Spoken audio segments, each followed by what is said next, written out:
So for context, you look at silver was up 42% last year, gold was up about 25%.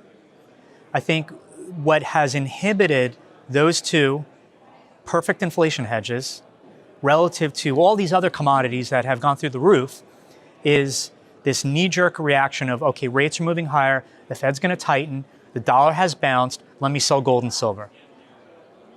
That said, now that the tapering is now here, and also the belief that, oh yeah, transitory inflation, yeah, I believe that. In fact, Bank of America had a survey of investors, and still about 2/3 of investors still think it's transitory.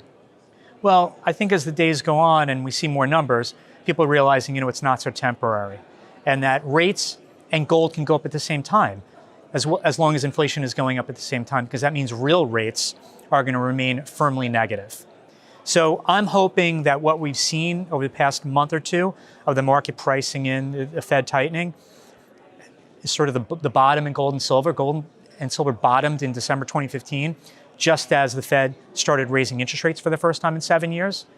Gold went up with interest rates in the 1970s. The Fed funds rate in the mid-2000s went from 1 to 5.25, and gold doubled. That now is the time for those two things to start to catch up to this whole inflation trade and everything else in the commodity space. Do you have an outlook for gold for the next year? Yes, higher. Higher. Silver as well. I want to get a little bit more specific than that, Peter.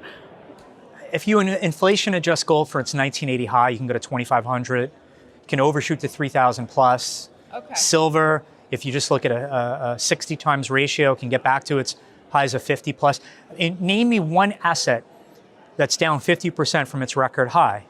I can't really think of many other than silver. Before we even get to that round of fiscal spending, that the fiscal spending that they put in place in March, before that in December, of multiple trillions, contributed to the inflation picture that we're seeing now in terms of stimulating demand, financed and monetized by the Fed. Now, this next round of spending on physical infrastructure and whatever social infrastructure they want to do is going to be spread out over 5, 7, 10 years. So it's not necessarily going to be all coming in at once, but getting back to the same point of just throwing so much money in and trying to stimulate things when there's not enough supply, there's a problem. Okay, so we want to fill in potholes in roads, and we want to repair a bridge or refurbish an airport. Well, good luck finding the people to do that. How long is it going to take to actually plan and permit for that? And God knows what the cost of the materials are going to be.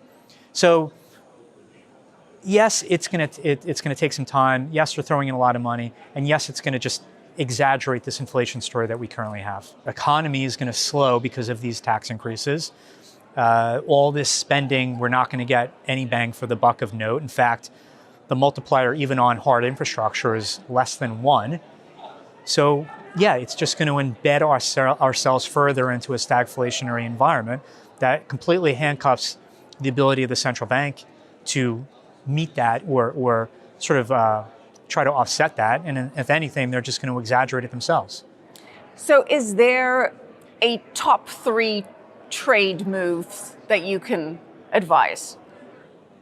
I really can't find anything more compelling than gold and silver itself and the miners.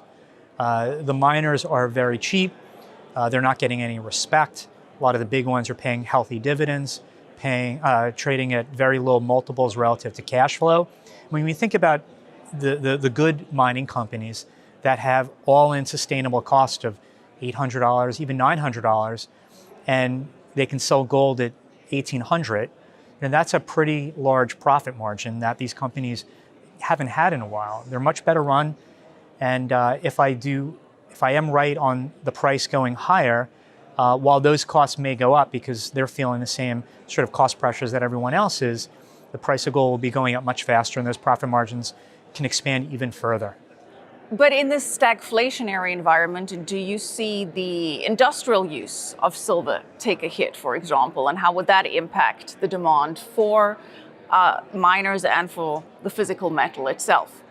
Well, with silver going into solar panels, going into batteries, electric vehicles, I think that the secular trend in that demand in electronics and anything tech is pretty unstoppable. Half the demand for silver is industrial. About half of the rest is monetary and coins, and the rest jewelry and tableware. So yeah, it could have some effect, but the action in silver doesn't necessarily trade off the industrial uses. It really trades off gold, real rates, the dollar, and you can just see that relationship over the past year. So I think if gold gets going for the reasons I stated, silver is going to follow gold. One of the things that have potentially held gold back is digital gold, Bitcoin, which hit an all-time high today. Do you see that continuing to take away from gold's luster a little bit? Sentiment always follows price. So yeah, when Bitcoin is going to new highs, that will garner all the attention. Once gold starts going up, that will then get some attention as well. And I don't look at gold or Bitcoin as an all or one or the other. Right. They can very much complement each other.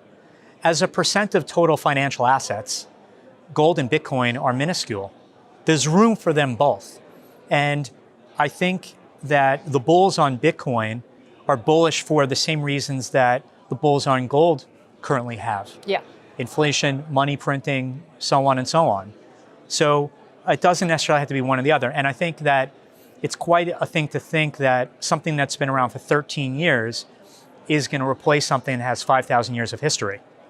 But having said that, are you also bolstering your Bitcoin position? Assuming you have one? I don't have one. Okay. I'm more interested in crypto generally and where this technology is going than whether Bitcoin's at 65,000 or 55,000 or 20,000. I think to me, what's most exciting is crypto generally and how it's shaking up the financial industry, not where the price of Bitcoin is going. You have no exposure to Bitcoin directly? No. And how do you then create exposure to the trend of crypto?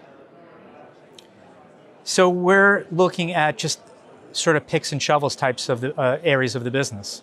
I don't own Coinbase, but that can be an example of a stock that, yeah, maybe one day I want to own, and others that can benefit from not just picking the price of a coin, because I think crypto, generally speaking, is trying to shake up the world in ways of not just, okay, is Bitcoin going up and down? I mean, there are plenty of assets with limited supply. Bitcoin's not really the only one outside of gold. I mean, a baseball card that was made in 1970, well, they're not making any more of it. But I'm not hearing that a baseball card from 1970 is all of a sudden going to replace gold. They're all collectibles, finite in nature, where you can't print any more of it. All right. Well, Peter, thank you so much for sharing your thoughts